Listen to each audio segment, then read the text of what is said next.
Tinju Naga Penggetar Langit. Bagian 35. Shinro terkejut melihat Feng Yuan yang hanya ranah perempaan tubuh tahap D saja dan berpikir, apakah Akademi Kekaisaran Wei sudah tidak memiliki murid berbakat di ranah perempaan tubuh tahap Tian lagi, sehingga mengirim murid yang tampak lemah itu. Namun ia juga berpikir, mungkin saja Feng Yuan memiliki artefak rahasia yang bisa mengalahkan murid yang lebih kuat darinya. Baiklah guru ya, acara turnamen naga Shinyun akan diadakan 3 hari lagi. Dan kalian bisa mempersiapkan diri atau menikmati hidangan gratis yang kami suguhkan, kata Diaken Shinro sembari memberikan 5 plakat khusus untuk 5 peserta dari Akademi Kekaisaran Wei tersebut. Plakat ini akan memandu kalian menuju penginapan yang kami sediakan, dan juga sebagai tanda peserta turnamen naga senior. Shinro kemudian menatap Guru Wei Yan dan berkata, "Mari, ikut aku guru ya. Biarkanlah mereka menikmati pemandangan istana bunga Akademi Kekaisaran Sing ini." Guru Wei Yan tahu kalau maksud dari Diaken Shinro adalah mulai saat ini, kelima muridnya harus beradaptasi sendiri dengan lingkungan di istana bunga ini. Dan ia yakin sistem di sini sama dengan di Gunung Persik, yang mana yang kuat menekan yang lemah. Kalian harus saling menjaga satu sama lain, karena tidak menutup kemungkinan di balik senyum palsu mereka sebenarnya ingin merencanakan sesuatu yang buruk pada kalian, kata Guru Wei Yan mengirim pesan suara telepati pada mereka. Baik guru ya. Saut kelimanya sembari memperhatikan punggung Guru Wei Yan dan Diaken Shinro yang terbang ke bagian dalam istana bunga. Istana bunga adalah sama dengan puncak ketiga di Gunung Persik, Akademi Kekaisaran Wei, di mana lokasi asrama murid, kediaman para guru, dan kepala Akademi Kekaisaran, pavilion pil, restoran, dan sebagainya berada. Apa yang akan kita lakukan, Pangeran Liu? Tanya Jiang Sheng, karena Pangeran Liu yang ditunjuk sebagai ketua tim mereka oleh Guru Wei Yan. Bagaimana kalau kita istirahat ke kediaman yang disediakan untuk kita dulu, dan nanti menjelang malam kita berkumpul kembali untuk makan malam di restoran? Saut Pangeran Wei Liu. Setuju. Saut Xiaoyu dan Pangeran Wei An. Sedangkan Feng Yuan hanya menurut saja apa yang mereka rencanakan. Murid-murid Akademi Kekaisaran Sing langsung menatap heran pada Feng Yuan, karena tingkat kultivasinya sangat rendah. Mungkin di antara 50 peserta dari 10 kekaisaran yang ada di benua Shinyun itu, hanya dia sajalah yang ranah perempaan tubuh tahap D. Yuan Gege, Xiaoyu berbisik padanya, karena ia khawatir suaminya itu akan marah. Jangan khawatir, aku sudah terbiasa dengan cibiran seperti ini di klan Feng. Saut Feng Yuan dengan seutas senyum tipis. Saat sampai di kediaman yang disediakan oleh Akademi Kekaisaran Sing, mereka langsung memasuki kamar masing-masing. Namun berbeda dengan Feng Yuan yang tidak masuk ke kamar yang disediakan untuknya. Tetapi ia malah mengikuti Xiaoyu, sehingga tatapan aneh muncul dari Jiang Sheng, Pangeran Wei Liu, dan juga Pangeran Wei An. Hei, kenapa menatap kami begitu? Apakah kalian ingin berniat buruk pada istriku? Sindir Feng Yuan, karena ia sudah tahu resiko memiliki istri cantik, pasti akan mendapatkan tatapan aneh dari para laki-laki mata keranjang. Pangeran Wei Liu tersenyum masam dan berkata, "Bisakah selama di istana bunga ini kalian tidak tidur seranja, agar tim kita tidak mendapat penilaian buruk dari tim lain?" Feng Yuan mendengus dingin dan mengacungkan jari tengah pada Pangeran Wei Liu, sembari menutup pintu kamarnya dan Xiaoyu. Dia benar-benar serigala liar. Tidak takut padamu walaupun tahu kau adalah peringkat 1 pelataran dalam. Jiang Sheng tertawa terkekeh-kekeh, karena baru kali ini menemukan murid pendiam, namun sekali berbicara malah berbisa. Cairan mengandung racun dari luar. Pangeran Wei Liu menghela nafas panjang dan masuk ke kamarnya. Ia ingin marah, namun sebagai ketua dalam tim kecil ini, ia harus bersikap dewasa, sehingga menganggap ucapan Feng Yuan tadi itu sebagai candaan saja. Walaupun ini bukan pertama kalinya, ia merasa direndahkan oleh Feng Yuan. Xiaoyu mengerutkan keningnya saat melihat ranjang yang disediakan oleh Akademi Kekaisaran Sing yang hanya muat untuk 1 orang saja. Bagaimana ini Yuan Gege? Xiaoyu menatap Feng Yuan. Sudah, kamu tidur saja di situ. Aku berencana untuk tidak tidur dan berkultivasi saja. Namun sebelum itu, aku akan keluar sebentar mencari informasi terkait alam rahasia hidung, agar kita tidak mendapatkan apa saja nantinya. Kemana Yuan Gege mencari informasi? Nanti malah menimbulkan keributan. Dan Yuan Gege didiskualifikasi dari turnamen Naga Xingyun ini. Saud Xiaoyu resah dengan tingkah Feng Yuan itu. Tenang saja, tinggal cari murid nakal dan berikan salam tempel. Maka segala urusan akan beres. Feng Yuan segera membuka jendela kamarnya dan melompat keluar. Xiaoyu hanya bisa menghela nafas dalam-dalam dan berharap Feng Yuan tidak menimbulkan kegaduhan nantinya. Feng Yuan berjalan menelusuri istana bunga dan beberapa kali bertemu dengan peserta dari Akademi Kekaisaran lain yang baru datang. Beberapa langsung mencibir Feng Yuan setelah mengenali jubah yang ia kenakan. Dan mereka tak menyangka akan bertemu peserta yang akan menjadi samsak tinju mereka nantinya. Nona Xinxi. Wah, cantiknya. Murid-murid Akademi Kekaisaran Xing langsung menangkupkan tinju saat seorang wanita cantik berjalan melewati mereka. Siapa itu? Tanya murid dari kekaisaran lain yang kebetulan melihatnya dan langsung terpana dengan kecantikannya. Dia adalah murid dalam terkuat di Akademi Kekaisaran kami. Dia juga cucu dari kepala Akademi Kekaisaran Xing. Saud Diaken yang bertanggung jawab memandu mereka. Feng Yuan tidak menoleh ke arah kerumunan murid-murid tersebut karena ia merasa itu hanya tindakan membuang-buang waktu saja. Karena di matanya, Xiaoyu adalah wanita tercantik yang pernah ia temui. Walaupun banyak yang mirip-mirip dengan kecantikannya, namun ia tidak berencana menambah koleksi bunganya. Toh yang satu saja sudah cukup untuk membuatnya merasakan sensasi surga dunia. Aku belum menemukan murid nakal sejauh ini. Padahal sudah jelas-jelas kultivasi mereka lebih tinggi dariku. Namun belum ada yang merundungku. Apakah di sini tidak ada sistem hukum rimba yang kuat menindas yang lemah? Gumam Feng Yuan sembari memakan buah pisang dan melempar kulit ke arah belakangnya. Feng Yuan bingung. Murid-murid Akademi Kekaisaran Xing menatapnya dengan tatapan tajam. Ia merasa seperti anak ayam yang dikelilingi oleh gerombolan serigala lapar. Apa aku berbuat salah? Gumam Feng Yuan menoleh ke belakang dan melihat wanita cantik juga menatapnya dengan tatapan dingin. Oh, mungkin dia adalah bunga akademi di sini. Gumam Feng Yuan mengabaikan Xing Xinxi dan berjalan menjauh dari kerumunan para murid-murid yang masih menatap tajam padanya. Dia mengabaikan aku dan tidak meminta maaf atas perbuatannya itu. Gumam Xing Xinxi, ia menggerutu dan baru kali ini ia melihat murid pria yang tidak terpesona padanya. Apa murid dari Akademi Kekaisaran Wei itu mengirim pesan bahwa ia menganggap remeh Akademi Kekaisaran Xing kita? Sepertinya betul. Bunuh dia, Nona Xinxi. Murid-murid pengagum fanatik Xing Xinxi tidak terima atas ulah Feng Yuan yang melempar kulit pisang yang mengenai wajah cantiknya itu. Namun bukannya minta maaf, ia malah menatap Xing Xinxi sekilas saja dan tanpa merasa bersalah pergi meninggalkan mereka. Saudari Xinxi, biarkan aku mematahkan tangannya. Seru Lin Zentian yang merupakan murid terkuat kedua di pelataran dalam Akademi Kekaisaran Xing. Dia juga merupakan pengagum rahasia King Xinxi. Makanya, ia selalu mengikuti kemanapun murid tercantik di pelataran dalam itu. Tuan Muda Zentian, tidak perlu mengotori tanganmu. Karena ia hanya ranah perempaan tubuh Tapdi saja. Biarkan aku yang membunuhnya. Lindong, murid pelataran dalam yang selalu mengekor pada Lin Zentian dan memanfaatkan momen ini untuk menjilatnya. Mana tahu di masa depan ia mendapat posisi tinggi di klan Lin karena Lin Zentian adalah penerus tahta patriark berikutnya.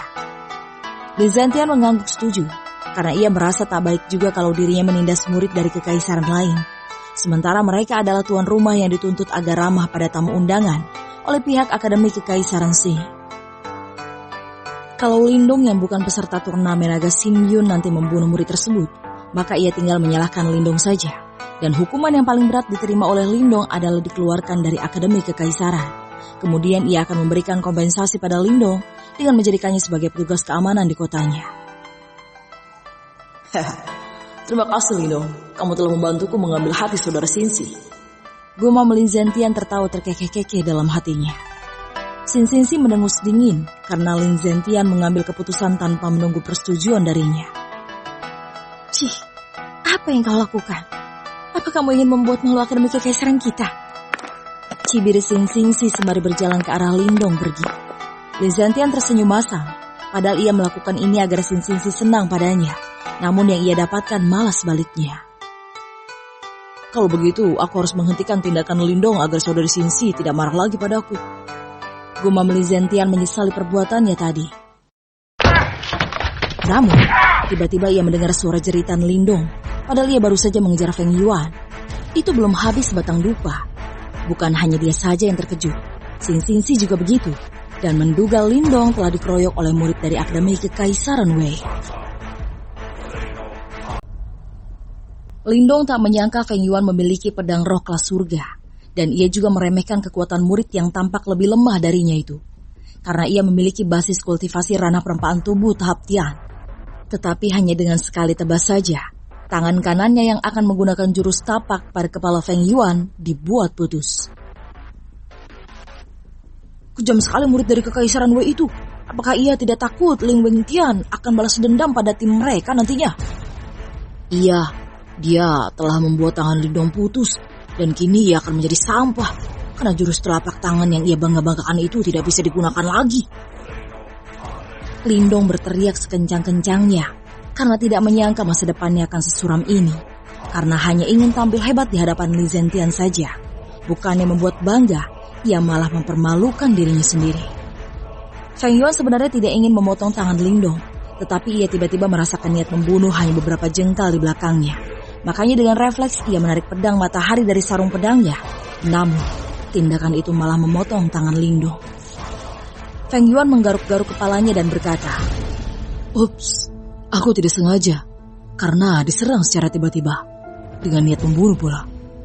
Kalau kalian di posisiku ini pasti akan panik juga, dan berusaha melakukan pertahanan diri." Feng Yuan mencoba memberikan penjelasan pada kerumunan murid-murid yang menatap tajam padanya karena melukai rekan mereka. Lin Zentian membelalakan mata saat melihat kondisi Lindong yang sangat menyedihkan itu, sehingga amarahnya meledak-ledak, dan ia pun segera melesat menyerang Feng Yuan yang kini lebih sigap karena sudah merasakan keberadaan Lin Zentian yang akan menyerangnya. Ledakan keras terjadi, dan lantai giok halaman istana bunga hancur oleh ledakan dua energi spiritual yang dilepaskan oleh pedang matahari dan pedang guntur milik Lin Zentian. Dia kuat sekali. Gumam Feng Yuan yang dipaksa mundur 5 langkah dan memuntahkan seteguk darah dari mulutnya karena ia tidak menggunakan teknik pernafasan alam dalam duel itu. Xin Xinxi terkejut melihat Feng Yuan mampu menahan tebasan pedang dari Lin Zentian. Namun, saat ia melihat pedang di tangan Feng Yuan yang mengeluarkan ki api yang sangat panas, akhirnya mengerti kenapa ia tidak terlalu parah. Apakah latar belakang keluarganya sangat kuat sehingga memiliki pedang sehebat itu? Gumam Xin Xinxi karena tidak mudah mendapatkan senjata roh kelas surga. Lin Zentian hanya menggunakan pedang kelas bumi saja, sementara ia memiliki pedang roh kelas surga karena kakeknya yang memiliki koneksi ke asosiasi Sengren. "Oh, kamu bisa menahan tebasanku," kata Lin Zentian dengan seringai tipis di wajahnya. "Aku akan memotong tanganmu, barulah kamu bisa meninggalkan tempat ini," ancamnya lagi. Feng Yuan mengerutkan keningnya. Kenapa murid Akademi Kekaisaran malah mengincarnya, bukannya mengincar murid yang lebih kuat dari kekaisaran lain, karena ia adalah peserta yang terlemah basis kultivasinya. Apakah Akademi Kekaisaran Xin suka bermain curang dengan menyerang peserta lain secara diam-diam? Bukankah seharusnya kita bertarung di panggung resmi atau di dalam rahasia Haido? Feng Yuan berkata sembari tersenyum mengejek menatap Lin Zentian. Amarah Lin Zentian makin menggebu-gebu mendengar ucapan Feng Yuan, karena awal mula kesalahpahaman mereka berawal darinya yang tanpa sengaja melempar kulit pisang yang mengenai wajah Xin Xinxi. "Simpan omong kosongmu itu, anjing!" umpat Lin Zentian yang menganggap Feng Yuan berkilas saja karena tidak ingin disalahkan atas perbuatannya yang memotong tangan Lindong. Feng Yuan tidak beranjak dari posisinya karena merasa Xin Xinxi memiliki kekuatan yang sangat besar, sehingga ia perlu hati-hati bila menghadapi keduanya tanpa menggunakan teknik pernafasan alam. Lin Zentian melepaskan energi spiritual yang sangat besar dan akan menyerang Feng Yuan, tetapi tiba-tiba Xin Xinxi menepuk pundaknya sehingga energi spiritual Li Zentian langsung menghilang. Apa? Hanya dengan tepukan saja, energi spiritualnya menghilang. Garis ini memiliki kekuatan yang misterius sekali. Gumam Feng Yuan mengerutkan keningnya. Xing Xinxi maju tanpa mengeluarkan pedangnya dan mendekati Feng Yuan tanpa niat membunuh, sehingga Feng Yuan langsung menyarungkan pedang matahari. Xing Xinxi tak menyangka bahwa Feng Yuan akan berhenti menyerang. Ia menduga karena ia telah menunjukkan sedikit kemampuannya tadi. Baiklah, mari kita selesaikan kesalahpahaman ini dengan kepala dingin, kata Xing Xinxi berhenti melangkah. Selangkah lagi dari hadapan Feng Yuan. Dia jauh lebih tampan dari para pangeran dan Li Zentian. Apa yang kau pikirkan? Dia telah berbuat semena-mena terhadap murid akademi kekaisaran kami dan harus dihukum berat. Gumam Xing Xinxi hampir terpesona melihat ketampanan Feng Yuan. Feng Yuan tersenyum hangat sehingga beberapa murid wanita yang menonton perselisihan mereka dibuat terpesona dan tanpa sengaja mengatakan Feng Yuan sangat tampan, sehingga membuat murid-murid pria merasa risih mendengarnya. Bukankah murid itu yang tiba-tiba muncul di belakangku dengan niat membunuh? Makanya aku melakukan pertahanan diri agar tidak mati konyol. Sal Feng Yuan sembari menunjuk Lindong yang masih meringis kesakitan, berusaha menekan luka-lukanya dengan energi spiritualnya. Xing Xinxi keheranan mendengarnya. Apa ia tidak sadar bahwa kejadian ini dimulai dari tindakannya melempar kulit pisang sembarangan? Gumam Xing Xinxi. Bukankah kamu yang memulai pertikaian ini lebih dulu? Sao Xing Xinxi tetap bersikap tenang, sehingga para murid-murid yang menonton mereka kagum padanya. Walaupun ia murid nomor 1 di pelataran dalam, tetapi ia tetap menyelesaikan permasalahan mereka dengan jalan damai. Feng Yuan berpikir sejenak dan merasa tidak menyinggung siapapun sejak tadi. Aku benar-benar tidak mengerti kenapa dia menyerangku. Bagaimana kalau saudari bertanya padanya, kenapa bisa memiliki dendam denganku? Xing Xinxi menarik nafas dalam-dalam. Kalau saja dia bukan peserta turnamen naga Xin Yun, maka ia akan turun tangan membantu Li Zentian. Karena tindakan Feng Yuan memotong tangan Lindong saat merendahkan martabat akademi kekaisaran Xing mereka. Apalagi kejadian itu terjadi di kandang mereka sendiri. Jadi Anda melempar kulit pisang ke wajahku dan rekan-rekanku ini marah karena Anda langsung pergi tanpa merasa bersalah sedikitpun. Apakah Anda menganggap remeh kebaikan tuan rumah? Xing Xinxi berkata sembari menekan amarahnya. Feng Yuan terkejut mendengarnya. Aku tidak mengetahui kalau kulit pisang itu akan mengenai wajah saudari. Dan seharusnya saudara itu tidak langsung menyerangku dengan niat membunuh, sehingga membuatku panik. Saat Feng Yuan tersenyum masam, ternyata gara-gara hal sepele itu ia telah menyeret timnya menjadi musuh akademi kekaisaran Xing. Feng Yuan menangkupkan tinjunya dan berkata lagi. Aku sungguh memohon maaf pada murid-murid akademi kekaisaran Xing. Dan sebagai kompensasi, aku akan memberikan pil penyembuhan tingkat tinggi pada saudara yang terluka itu. Walaupun ini tidak akan sebanding dengan kerugian yang telah dialami olehnya.